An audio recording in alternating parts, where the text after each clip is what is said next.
How you plant a perennial food forest in Canada or in any cold climate in the middle of winter. Plant it once and it will feed you forever.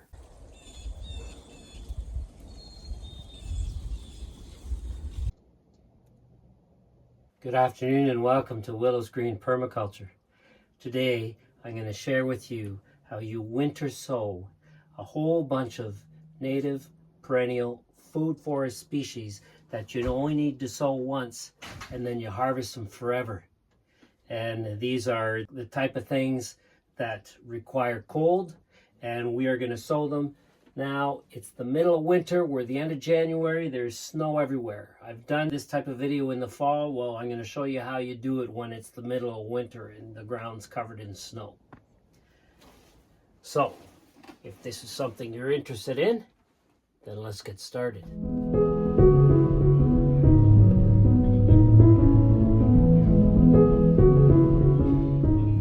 So what do we have here? I've got all of our plants here, tree species, nuts and fruit, a whole bunch of them. Quince, mountain ash, high bush cranberry, a bit of oak, some tamarack. So I thought I'd give you a better look at some of these tree seeds that we have here. This is bitternut hickory. It's very delicious. Carya cordiformis. Here we have Ohio buckeye, Aesculus glabra. It's actually poisonous when raw, and in order to make it edible, there's a very, very specific way of doing it. The main reason why I'm planting it is because it's native to the Carolinian zone and it's a beautiful tree. And maybe one day, if I want to spend a lot of time preparing it, because I really need the food, then I will learn how to do it. Here we have some mountain ash, Sorbus americana, a couple of different oak seeds, quercus. We have some tamarack, Larix laricina. We have some maple leaf viburnum, Viburnum acerifolium. We have some rose seeds, rosa, nannyberry, Viburnum lentigo, and some high bush cranberry, Viburnum turloba. Those are actually dried fruit that were on the tree for over a year and a half, and that's why the color. The seed is actually reddish, but it's inside. Those are like raisins. And we have some sweet cherry, Prunus avium, and we have common hop tree, Telia trifoliata. Almost forgot the quince. We have two different types of quince here, Chenomeles. These are going to be delicious rose hips. Very sweet. Nice and plump. So let's try this rose hip. They're very small, and so it really makes you wonder, are these worth collecting? Are these worth harvesting to make stuff with? They're famous for people using them, but they're so tiny. So let's have a taste and see. Now, before I taste it, I do know that rose seeds are very bitter. So I'm going to do my best not to bite into the rose seeds. But the skin and the flesh are all very edible. It tastes like jam already, like nothing to do with it. It almost tastes like the quince paste I made in that video back in September. Now you should check that video out. That quince paste was amazing. This is delicious. I'm going to plant these. So those are our tree species. Here I've got a whole bunch of different types of herbs. Like, for instance, got nigella, or otherwise known as black cumin. I've got evening primrose, phyllanthus, sage, angelica, and a whole bunch of others.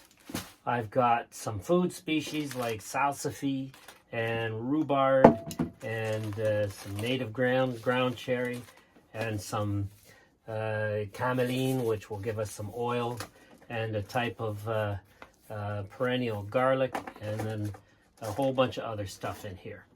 And then of course I've got all the wildflowers. I've got indigo, I've got jewelweed, prairie smoke, columbine, bergamot, and many more. And then I've got the whole set of seeds that the Ottawa Wildflower Seed Library sent. And then what I also have are all my labels, which are basically yogurt containers that I've cut up. And It's not the best system, but it's the best system I've found. I've tried many different ones, and this seems to work, except that I've got to find a type of permanent marker that doesn't, even though it's permanent, sometimes it eventually washes off of these things. So I just need a good high quality permanent marker. So I got my labels and I got my pots. Now my pots are in these boxes because I wanted to have as many pots as possible, more than what fits in a typical tray, because so I'm not doing as much carrying, because all of these are going to have to go, even though I'm in the greenhouse right now, these aren't staying in the greenhouse. These are going to be outside on the ground on top of the snow. Probably going to throw some snow on top of them as well, and then on top of that, I've got a whole bunch of these boxes. Probably going to end up with about 1, 2, 3, 4, 5, probably between 6 and 8 boxes like this. There are about 28 pots in here, large and small. And so I'm probably going to be planting about 150 pots today. About 6 of these boxes, which I'm just going to line up on the ground, on a flat section of ground. And then on top of the boxes, I'm going to be putting this wire mesh. And the reason why I'm putting the wire mesh on top is because these pots are going to be full of food in the middle of winter. And so you've seen my video where I've done fall and winter sowing in the fall, in the late fall, and how I protect those pots, surrounding them and covering them in leaves. But I don't have any leaves to use right now. Actually, I think I do have some bags of leaves that I might use them. But anyway, if you don't have leaves, which most people don't this time of year, well, this is what's going to work, because I'm going to be covering this up, and it's going to protect these pots.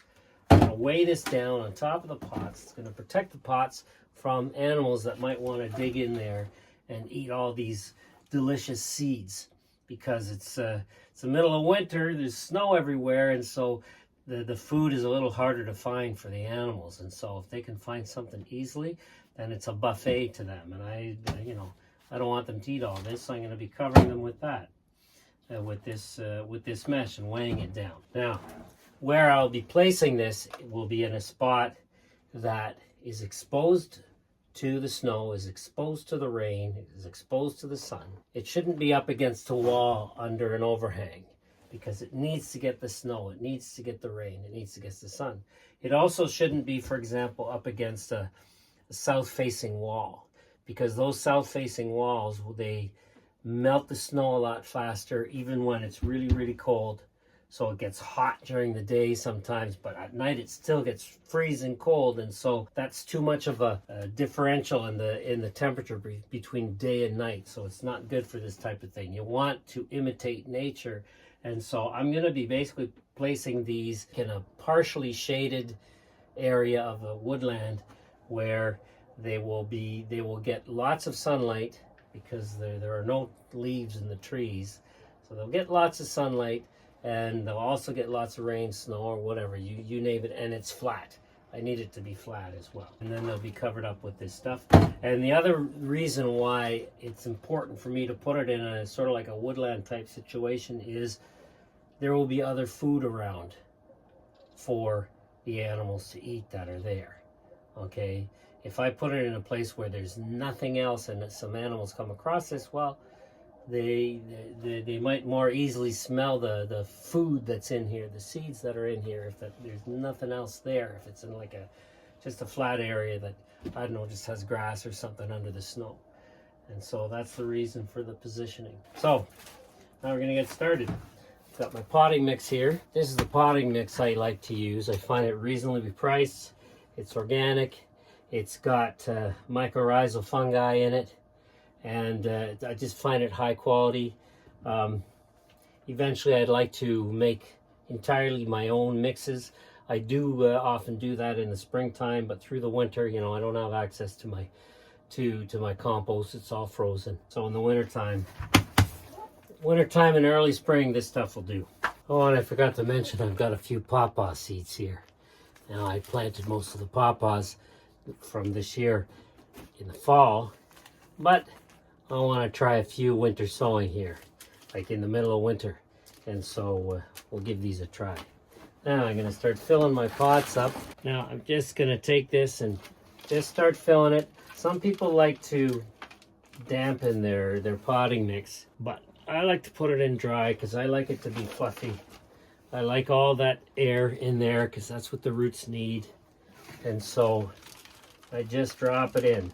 Now I'm doing it by hand right now. I usually use I usually scoop it up with a yogurt container, but because I just opened this bag, it's all on the surface, and if I try and shove a yogurt container in there, I'm just going to make a big huge mess. I like it nice and loose, and that way the seeds that have to be just under the surface, it's really easy.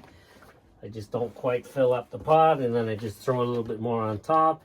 The ones that have to be put on the surface, once again, it'll be just right because they'll be nicely integrated into the soil. Because of course they have to eventually be integrated into the soil, and if it's too compact, well, they're not going to integrate very well. And the thing is, these are going to get lots of snow on them. It's okay if they stay dry at first. They've been dry all this time. I'm just going to finish that up. Now, I've got my wildflowers all organized into categories by either 30 days of cold or 60 days of cold, or they don't need any days of cold. Some of them, these can be sown in late spring, but they are all perennial wildflowers that grow wild here, which means the 30 days, the 60 days, those are minimums. It's the 31st of January today, so they're all going to get at least 60 days. It's okay if they get more. Even the ones that says sow in late spring, that's okay. They're perennial. They can go in now and they'll be fine. Why? Because those flowers in the wild, they will grow in the summertime and so on. They'll drop their seed at some point in late fall or something, or maybe they'll hold on to them through the winter. But one way or another, that seed is staying the winter. Whether on the ground or in a dried seed head, but half of those are going to fall to the ground anyway. So one way or another, all the types of seeds in the wild will spend the whole winter outside, so they can handle it. And the 30-day and the 60-day, those are all for minimums. They're especially for people who like to do this type of thing inside, who like to do the cold stratifying inside, like 30 days in the fridge or 60 days in the freezer or whatever. Whereas when you're doing it outside, it's a lot easier as far as I'm concerned. So they're all going to get at least 60 days. Now, some of the stuff I have here that I've collected off of wild trees, like this butternut here, they have really hard seeds. And I'm not an expert on how long they take to germinate, but I know that they would require a whole winter at least, but sometimes they need two. And what that is called is double dormancy. And what that means is some really hard seeds that require basically 2 full freeze-thaw cycles in order to be able to germinate with a warm cycle in the middle. So a full winter season, and then a full summer season, and then another full winter season. And that's called double dormancy. Now, most of this type of thing I like to do directly in the ground or in much larger pots because it's going to stay there for over 2 winters. You know, like I'm not going to be planting them in a tiny little pot like this, for instance, because that's not going to last too well. And so for anything that's got really big, hard seeds, you got to be prepared maybe that it's going to take 2 winters before it germinates and grows. And so, for instance, we're January 31st, 2025. I may not see these germinate until the summer of 2026. And so I need to put them in a spot where they don't need to move and where they'll be fine and where I won't forget that they're there. That's the most important thing. Although that happens all the time, and that's okay, because then I get surprised when I see something growing. I say, oh yeah, I forgot I grew that, and it's like a gift from heaven. And so there you go. Well, everything's a gift from heaven, I guess. So let's get started. So I got my first bunch of seeds here. All these are to be surface sown, and they need at least 60 days. And so I'm basically just going to be sprinkling them on top of these pots. Each one of these little packs I'm going to divide into 2 and put into two pots. So I'm going to have 2 pots of each. And if I have multiple flowers in each pot eventually, that's okay, because I can always divide them up later. There are different ways you can do that, which I can do in a different video. Now I'm going to need my glasses, and I have to get ready to start making my labels. Tear this open right over top of the pot. All right, here we go. Nice. Now the instructions say put the whole thing into one pot, but I don't see the point in doing that. And they just surface sowed. And now I'm going to make my label, Ohio Goldenrod. And I've got a better idea. I'm going to number these because I'm going to keep these labels. Yes, that's a good idea. And I'll number them, and then I'll be able to remember. And I'll maybe put this information on the computer. So I'm going to stick a number on this packet. This is number 1. So the Ohio Goldenrod Solidago ohioensis is number 1. I'm going to keep that, and I'm going to put just a big 1 on the label, and I'm going to put it on both sides. There it is, 1. Now you can see the names on there, but I'm not going to put the names on the other one because those names always eventually erase. Just too many letters to write, and they just eventually erase. So this is 1, and this 1 is going to be a lot easier to read if it's half erased. And then I can just slip this into the pot, and that's it. All right, let's continue. Ditch stone crop. Some plants I'm not familiar with, which is great. I love, I'm going to be learning a lot this year. Okay, where are the seeds? Don't tell me they already all fell out. This might just, oh, here they are, here they are. Whoa. Okay. Divide these into 2, 1, and 2. There we go. 2 pots. Surface sowed. And now I gotta try and keep this. So this little tiny little label is number 2. Ditch stone crop. 2. Number 2. And I'm doing 2 pots of each. 2. So it's gonna go this way. Okay, this is purple giant hyssop. Agastache scrofularifolia. Okay. These are, that's in the mint family, I think, and the seeds are just absolutely tiny. I think. There they are. I see a bunch here. Yeah, they look just like mint seeds.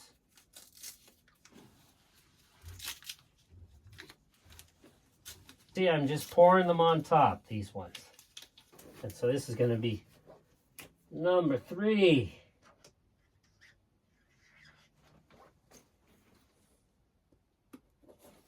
And so on. And that is how I'm going to continue. So I'm all done. My first 28 pots, my first 14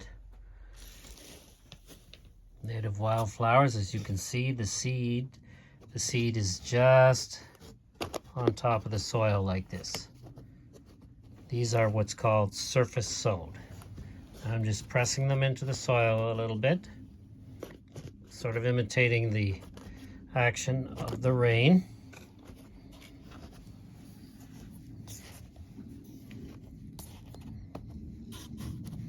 And of course there's going to be snow on these pretty soon.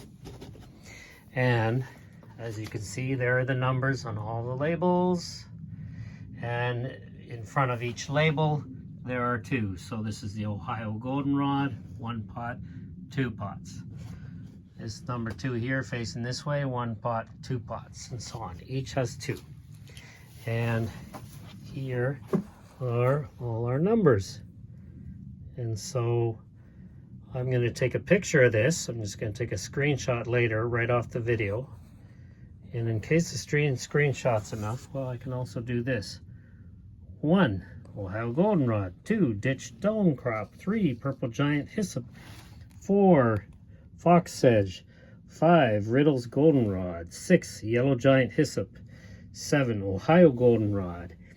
8, where is it? Hoary vervain. 9, New England aster. 10. Great blue lobelia. 11. Hairy beard tongue. 12. Heart-leaved aster. 13. Zigzag goldenrod. And 14. Spotted St. John's wort. And I've got the date here that I winter sowed them, January 31st, 2025, and how I did it. Surface sow, and they need at least 60 days. So you got all the info right here in one frame. That ought to work.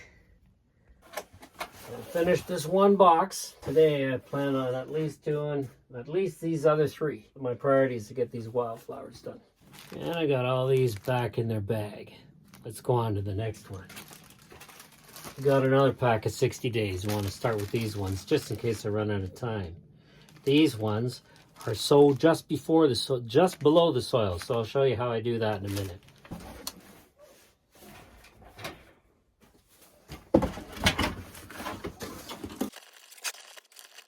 Nice to get the hands in the dirt.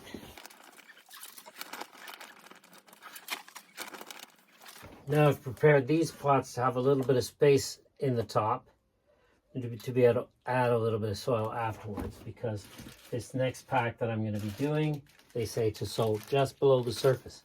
So I'll just be sprinkling them on top of the surface here, and then I'm going to just sprinkle a little bit of extra potting mix on top of that, and then they'll be just below the surface. So here's the next batch of seeds with all of their labels. Now these ones were just below the surface, so I'm going to be adding a little bit of soil on top of here in just a moment.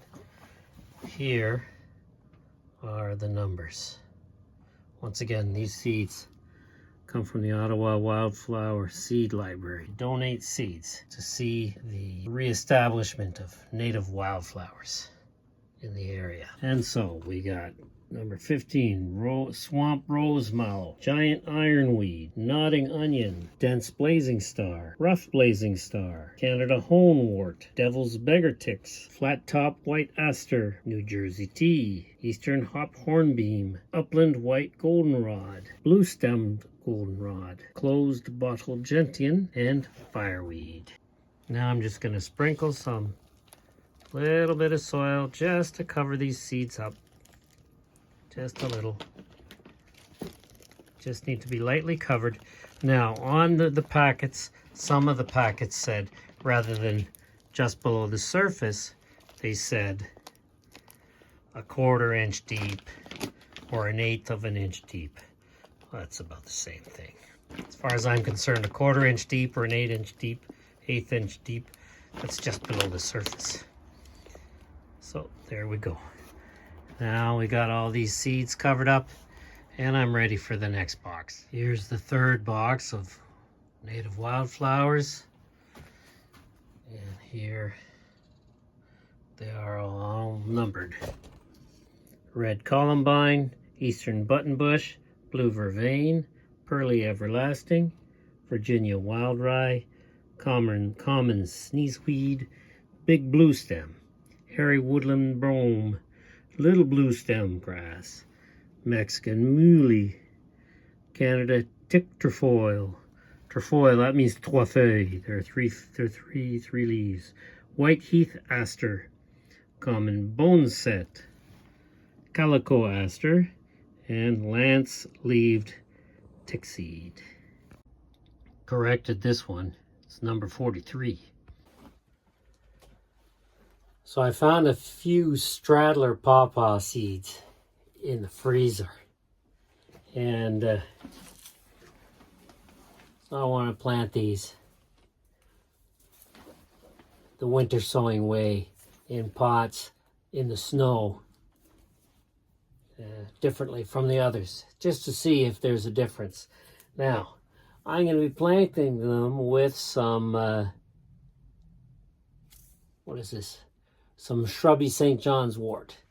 Okay, so it's going to grow into a shrub. It's going to be at least a meter tall, at least 3 feet tall, which is going to be perfect to shade these pawpaws in their first 3 years of their life. And then after 3 years, these pawpaws will be taller than this, and they won't need the shade anymore. So they're going to grow together. I'm going to plant them together. Now, these are big seeds, so I'm going to make sure that I put them at least as deep as the size of the seeds. I'm just going to make a big hole in there, but put the hole down to about that deep. Just throw the seed in there, and then that's it. Same thing here. Make a hole with my finger, throw the seed in there, and that's it. Now this shrubby St. John's wort, this is surface sow. All right. Now it says sow in late spring in warm soil. Wow. It's a perennial that grows in this climate, so it's going to be able to be fine. It's not going to, probably not going to germinate till the spring, but the seeds are going to be fine in here all through the winter. So the pawpaw's not going to sow, not going to germinate till the spring either. All right, so let's get these seeds out of here. There's the shrubby St. John's wort seed. And just sprinkle it, surface sow, so I'm just sprinkling them on top. These are tiny, like poppy seeds. And there we go. Now this one I'm going to make a good label for it. Pawpaw. Pawpaw, January 31st, 2025. In the snow.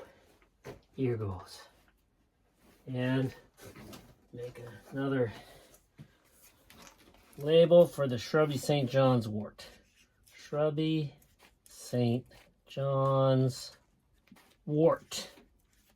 Wort, I believe, is an old English word for plant, or weed. But weed's probably an old English word for plant too. Here we go. Throw that in there. Now, I didn't get a chance to film this portion, but I thought as part of this video, I would let you know exactly how I'm going to be doing the planting of the tree species. I'm going to be doing them in exactly the same way as the pawpaw that you just saw. So in a single pot, I will be planting one, if not two, tree seeds, and with that tree seed, in the same pot, I will be planting one aromatic herb that will help protect the seed, because the aromatic herb will mask the scent of the seed. And because the seed is going to take possibly 2 years to germinate, like after 2 winters, so it may not germinate until the spring of 2026, which is a year and a few months from now, these herbs will germinate this spring and grow. So I'm going to be able to see the plants growing, and then I'm going to be able to transplant them to wherever I want them to be, knowing that the tree seed is inside that pot. And these plants, because they're aromatic, will protect the developing tree seed, which will at some point germinate, because at all points it is attractive to little animals who'd like to eat it.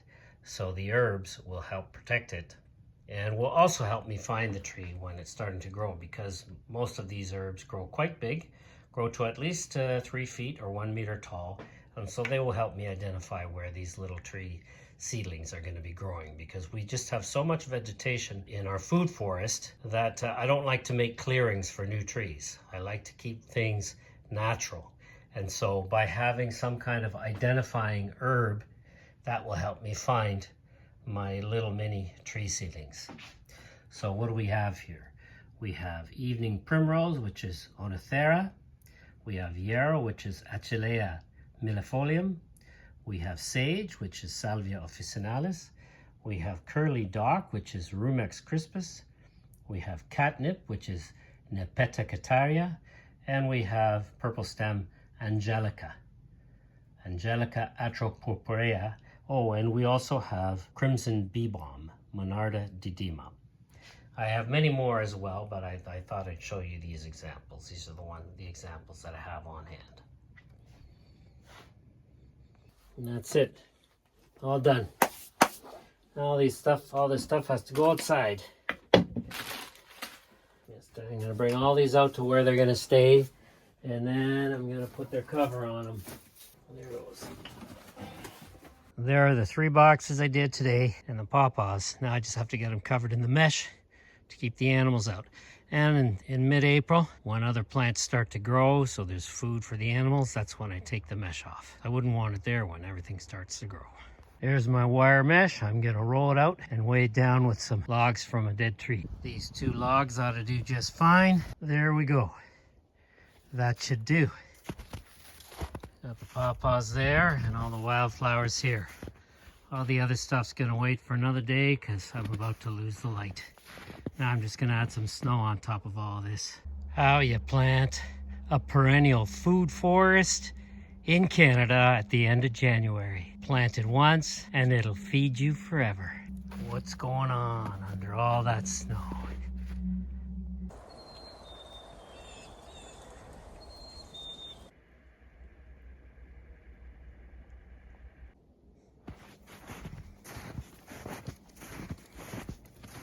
So we're running out of light outside, and so I'd rather just continue this another day. I still have at least another 2 weeks. Like, I'm good until mid-February to get at least 60 days of cold. I'm gonna, the stuff that I haven't planted yet in here, the trees and some of the perennial vegetables and other food forest species I haven't planted yet, I'll just get to those maybe next week. And probably do another 3 or 4 boxes like this. So that was winter sowing when you don't have leaves around to cover things up. But you can still cover things up, protect your stuff that you've planted. And that snow you saw there on top of everything, obviously when things warm up a little, some of that'll melt. You know, when the temperature goes above freezing, some of that'll melt and get into the soil, and then start the process of let's say that moist stratifying, what they call. You know, the seeds need to be moist, they need to get cold, they need to freeze, they need to thaw, they need to do all that. And they also need to be in contact with the soil. They need that interaction with the soil life in order to, at least when they germinate, in order to start growing.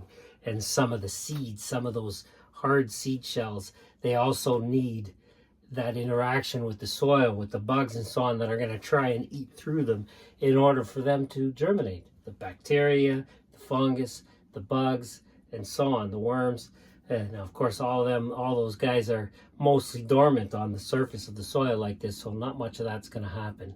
That's more with the stuff that I planted in the fall. But here, at least we got the snow that's on top of there, that's going to melt, that's going to eventually get it nice and moist in there. Because we always, even in the dead of winter, we have some days that it goes above freezing.